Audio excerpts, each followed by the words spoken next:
मैं आपसे कहना चाहता हूं कि आज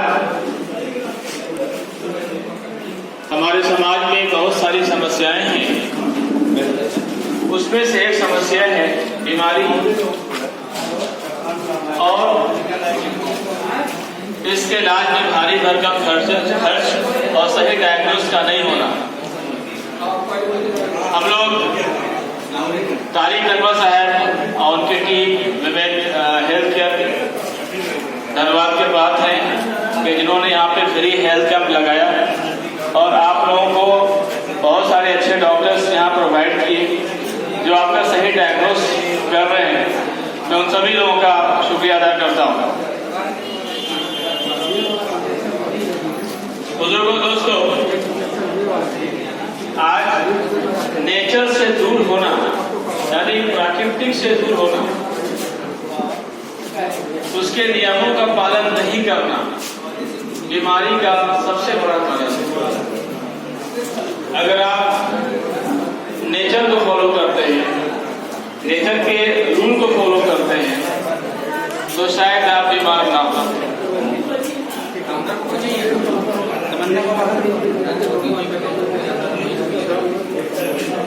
मैं ज्यादा समय नहीं लूंगा आप लोगों का। पहले हम लोग पढ़ते थे हेल्थ इज वेल्थ, यानी सेहत ही दौलत है, और आज बच्चों की किताब में लिखा हुआ है हेल्थ इज अबव वेल्थ। मतलब कि दौलत से भी कीमती कोई चीज है तो वह है सेहत। इसके बावजूद अगर कोई गरीब आदमी है और उसके पास सेहत है तो एक बीमार अमीर आदमी से वो दौलतमंद है। सेहत से आप दौलत कमा सकते हैं। अगर आपके पास अच्छी सेहत है तो आप दौलत कमा सकते हैं, लेकिन दौलत से आप सेहत को नहीं खरीद सकते। इसीलिए आज बच्चों की किताब में लिखा रहता है हेल्थ इज अबव वेल्थ। लेकिन एक अच्छी बात यह है कि दौलतमंद होना, अमीर होना शायद सबके बस की बात ना हो, लेकिन सेहतमंद होना आपके बस में है। आपके सामने जो नेचर के जो रूल रखने जा रहा हूँ उसको ध्यान से सुनिए। आप लोग 5 से 7 मिनट इसमें लगाइए। जो आपको सिद्धांत बताने जा रहा हूँ, जो रूल बताने जा रहा हूँ, उसको ध्यान से सुनिए, उसको फॉलो कीजिए। यहाँ पे डॉक्टर साहब भी हैं, वो भी सुन रहे हैं हमारी बात को।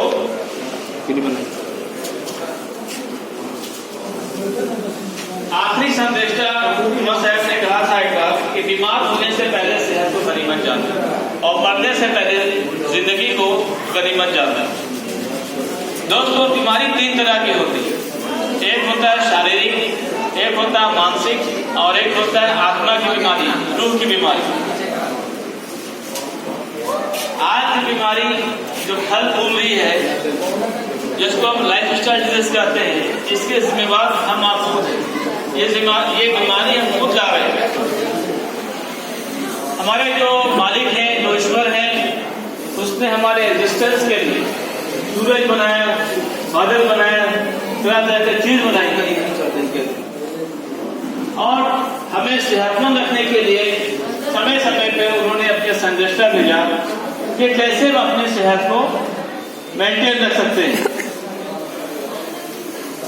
अंतिम संदेशा के माध्यम से हमारे ईश्वर ने सेहत को बरकरार रखने के लिए कुछ टिप्स दिए हैं। वो टिप्स मैं आपके सामने रखने जा रहा हूँ, वो सिद्धांत रखने जा रहा हूँ। सबसे पहला सिद्धांत ध्यान से सुनिए बुजुर्गों, दोस्तों। सबसे पहला सिद्धांत मोहम्मद साहब ने दिया, राइज बिफोर सनराइज, यानी कि सूरज उगने से पहले उठ जाइए। ये सेहत का बहुत बड़ा राज है। सूरज उगने से आधा घंटा पहले और सूरज उगने के आधा घंटा बाद जो 1 घंटा का जो टाइम होता है, इसमें ऑक्सीजन एबंडेंस मिलता है। आपने कोविड में देखा कि ऑक्सीजन की कमी से न जाने कितने लोग मर गए, न जाने कितने लोग डिप्रेशन में चले गए और कितने पैसे बर्बाद हुए। लेकिन फिर भी आज हम उस ऑक्सीजन की कदर नहीं कर रहे हैं। हमें जो सही ऑक्सीजन मिलता है वो सुबह सूरज उगने से आधा घंटा पहले और सूरज उगने से आधा घंटा बाद।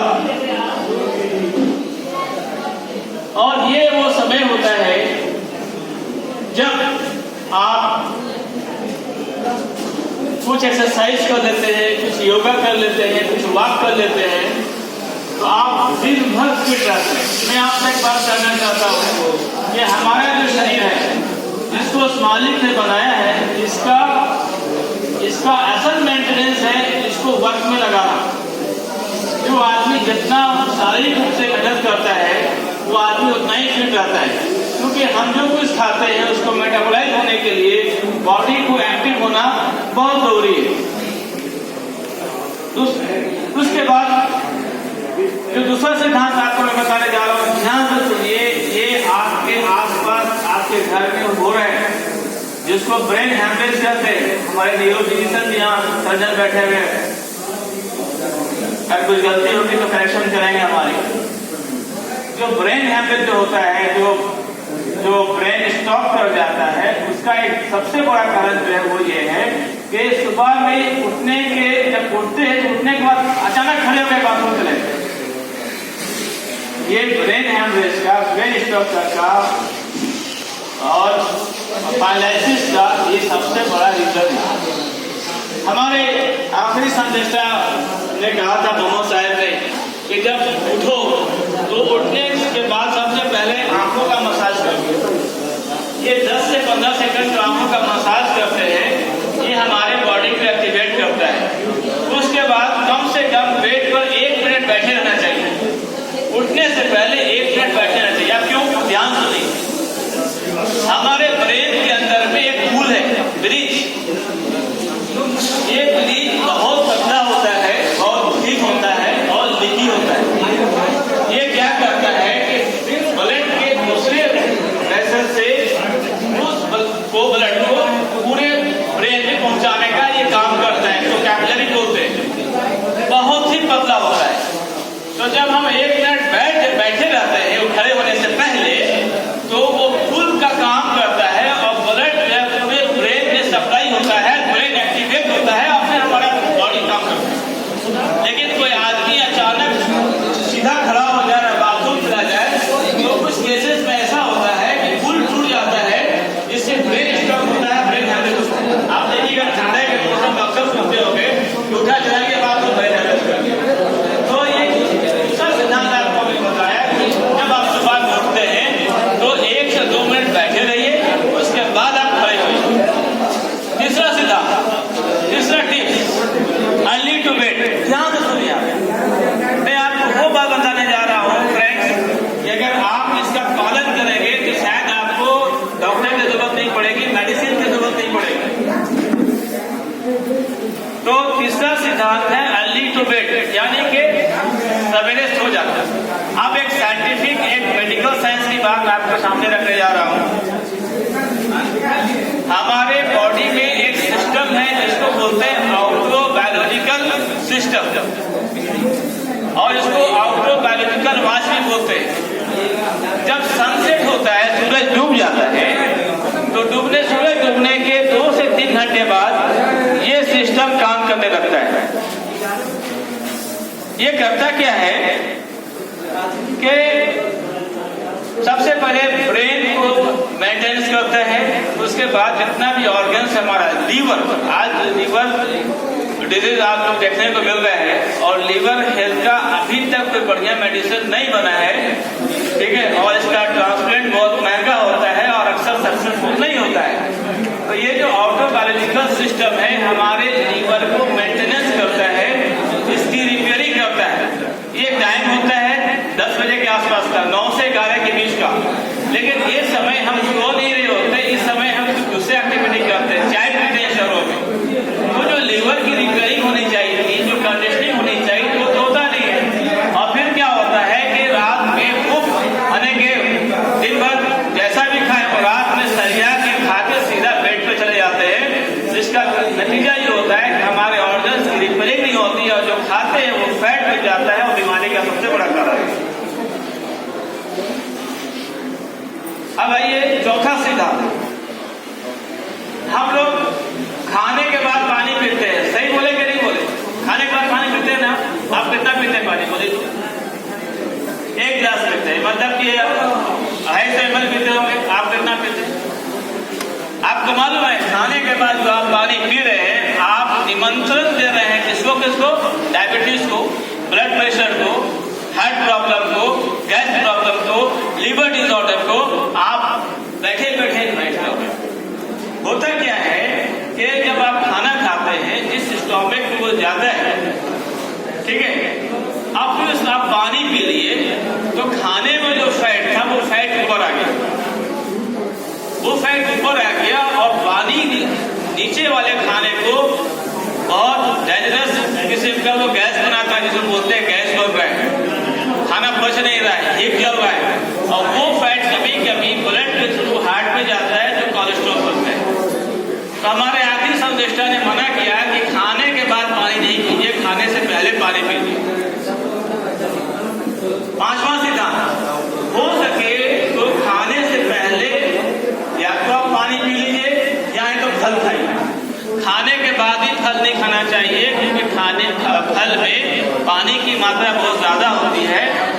जब आप फल पहले खाते हैं तो पता है क्या करता है कि इंटेस्टाइन, लीवर और स्टोमक को न्यूट्रिशन प्रोवाइड करता है, उसको और मजबूत करता है, उसके पाचन शक्ति को बढ़ाता है, और जो उसके बाद आप खाना खाते हैं तो खाना डाइजेस्ट होता है। अभी देखिए बेल आया हुआ है, देखिए ऊपर वाले का हम लोग गुणगान करना भूल गए, और गुणगान करना भूल गए तो ये भी हमारे ऊपर वाले का ये परीक्षा बोलिए चाहे उनका नाराजगी बोलिए कि हम तरह तरह के परेशानियों में मुब्तला है। अभी देखिए सीजन आ रहा है बेल का, इस बेल को हम लोग मतलब न्यूट्रिशन बोल रहे हैं आपको कि इंडिया का सबसे बेस्ट फूड मानते हैं लीवर हेल्थ के लिए। हो सकता है आप गलत हो, लेकिन हम सबसे अच्छा मानते हैं इसको। लीवर में जो टॉक्सिन होता है वो टॉक्सिन को निकालता है, इसको आप कार्बन बोलते हैं। इंटेस्टाइन, आप घर की सफाई करते हैं, घर की रिपेयरिंग करते हैं, गाड़ी की सर्विसिंग करते हैं, कभी आपने अपने शरीर का सर्विसिंग किया, कभी आपने अपने शरीर का रिपेयरिंग किया। ये जो इंटेस्टाइन है, आंत है, इसकी सफाई करता है बेल। तो ये जब तक आपको बेल मिल रहा हो सीजन में, बेल का सेवन कीजिए। अब एक बात आपसे कहना चाह रहे हैं, थोड़ा ध्यान से सुनिएगा। आप देख रहे होंगे कि आज जितना डायबिटीज केस आ रहा है, आज से 50 साल पहले कम था कि ज्यादा था? कम था। और 100 साल पहले बहुत कम था, 200 साल पहले शायद नहीं था। जानते थे हमारे पूर्वज को ये बात मालूम था कि ओमेगा 6 भी खाना है, ओमेगा 3 भी खाना है। आप बोलिएगा ओमेगा 6 ओमेगा 3 क्या होता है?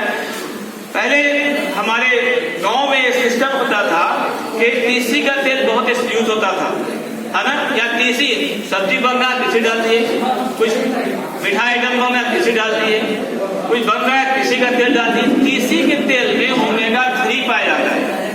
आज ये ओमेगा 3 जिन चीजों में पाया जाता है उसका सेवन करना हम लोग भूल गए, और ओमेगा 6 रिफाइंड तेल और दूसरा तेल जो खा रहे हैं, ये बैड फैट बनाता है, जिसके कारण कोलेस्ट्रॉल होता है और बीपी का कारण बनता है।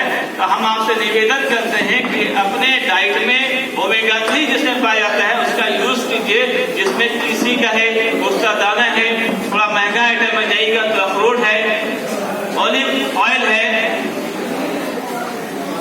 तो ये बैलेंस होना चाहिए, ओमेगा 3 ओमेगा 5:1 की रेशियो में ये बैलेंस होना चाहिए। आप देखिए जितना सरसों तेल या रिफाइंड तेल खा रहे हैं उसका 20% आपको ओमेगा 3 लेना है।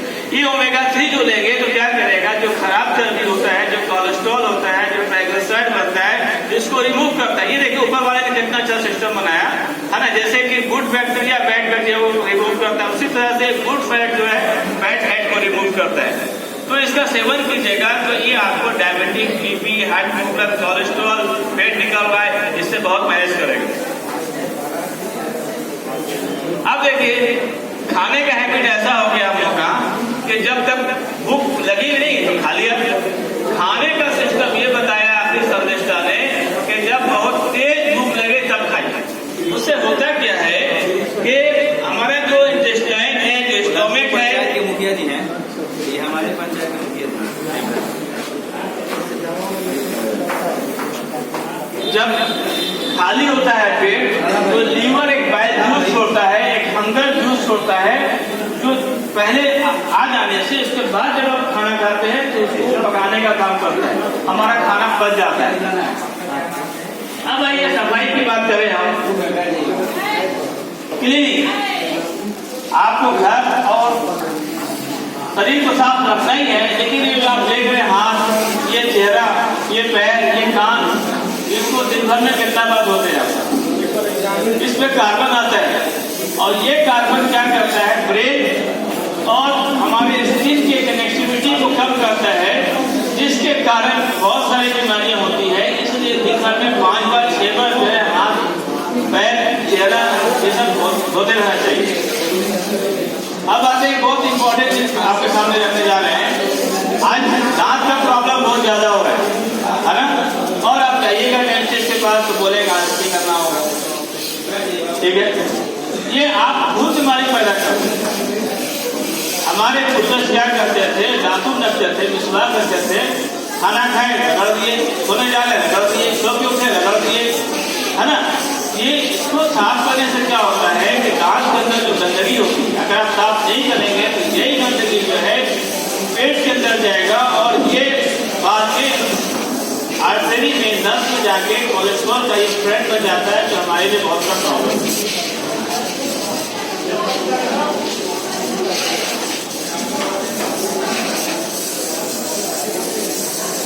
अब आइए,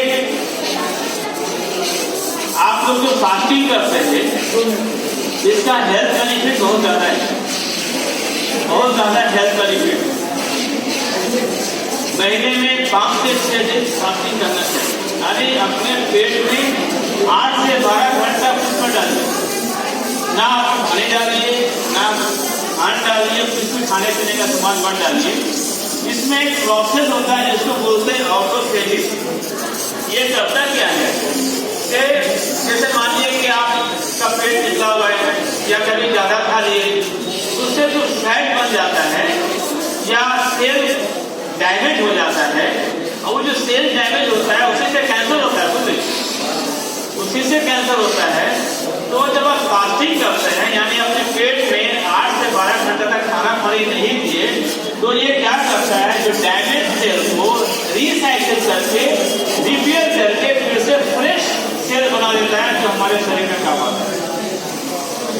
इसीलिए ईश्वर ने, चाहे वो किसी भी धर्म को मानने वाले हो, सब में ये बात है कि फास्टिंग करो। फास्टिंग करने से एक बहुत बड़ा फायदा होता है।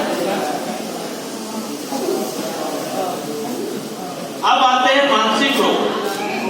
मानसिक रोग ऐसा है कि अगर आप इससे ग्रस्त हैं तो ये आपके शारीरिक रूप से गलत करना है। और हम फिर एक वही बात दोहराएंगे कि मानसिक रोग के भी जिम्मेदार हम खुद हैं। ये मानसिक रोग कहाँ से आता है? ईर्ष्या, जलन, है ना। 3C बोलते हैं, कंप्लेन कर रहे हैं हमेशा किसी का कंडेम कर रहे हैं, किसी का क्रिटिसाइज कर रहे हैं। ये आपकी एटीट्यूड को बिगाड़ देता है। आप सोचते हैं किसी और का बुराई कर रहे हैं, लेकिन आप अपना खुद बुराई कर रहे हैं। इसका आपके हेल्थ सिस्टम पे, डाइजेशन सिस्टम पे बहुत बुरा प्रभाव पड़ता है। इसीलिए आप दूसरों का भलाई कीजिए, दूसरों का भला कीजिएगा तो आपका खुद भला होगा। संस्कृत में एक मंत्र है, शायद आप लोग जानते होंगे, वसुधैव कुटुंबकम, सारा विश्व एक परिवार। सारा विश्व एक परिवार। हम लोग क्या किए, तरह तरह का जाल बना दिए, धर्म बना दिए, लड़ने का सारा कुछ कर दिया। जब ये धरती पे उस मालिक ने सबसे पहले एक पुरुष ने एक स्त्री को भेजा, जिसको स्वयं भी कहते हैं, जिसको आदिम भी कहते हैं, जिसको एडम भी कहते हैं, उनकी संतान है, जिस संतान के संतान है, किसान होते होते होते आज 800 करोड़ हो गए। ये 800 करोड़ की जो जनसंख्या है, सब एक दूसरे का क्या रिलेशन में, सगा भाई। ये जात को लोगों ने बना दिया, सगा भाई। तो जब सगा भाई है तो सगा भाई के साथ कोई ईर्ष्या करता है, कोई जलन करता है, तो इसके खिलाफ प्लानिंग करता है, बदला देता है। आज जो हमारे देश में जो नफरत घृणा का माहौल बना हुआ है, ये देश पहले अखंड भारत था, इंडोनेशिया से लेके आपको पूरा विश्व अखंड भारत था, अब खंडित हो गया, खंडित होकर जितना हो गया। अगर हम देश को फिर से अखंड भारत बनाना है, विश्व को आना है, तो हमें समझना होगा कि हम सब एक दूसरे के सगे भाई है तो आपस में सहयोग और सहायता का माध्यम होना चाहिए।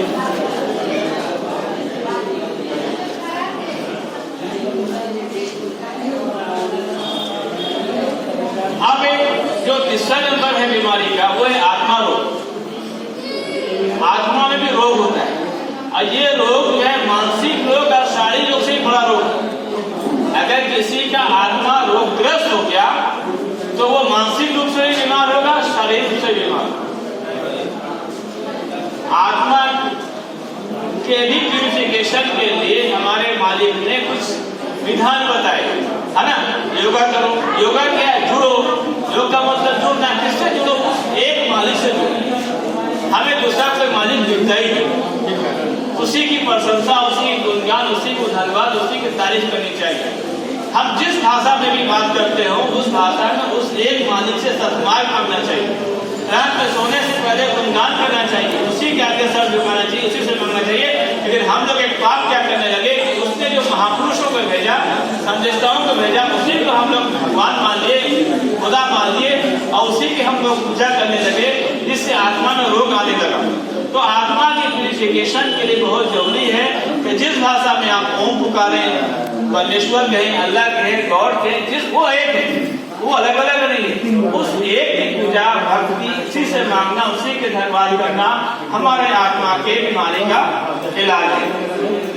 अंत में आपको इस संस्था के बारे में थोड़ा बता दें। ये संस्था पूरे विश्व के 8 देशों में है, भारत के 200 ज्यादा डिस्ट्रिक्ट में है। 1987 25 अगस्त से इसकी स्थापना हुई थी। इसका मेन मोटिव है, आज के डेट में बता रहे हैं कि भारत को विश्वगुरु बनाना है, शक्तिशाली बनाना है और इसके लिए सहायता, ये सिद्धांत दिया हुआ है, सहयोग एक का ये आधार है, प्रिंसिपल है, जिसको लेके काम करती है। आज आपके यहाँ जो हेल्थ कैंप लगा, हम लोग हमेशा जगह जगह हेल्थ कैंप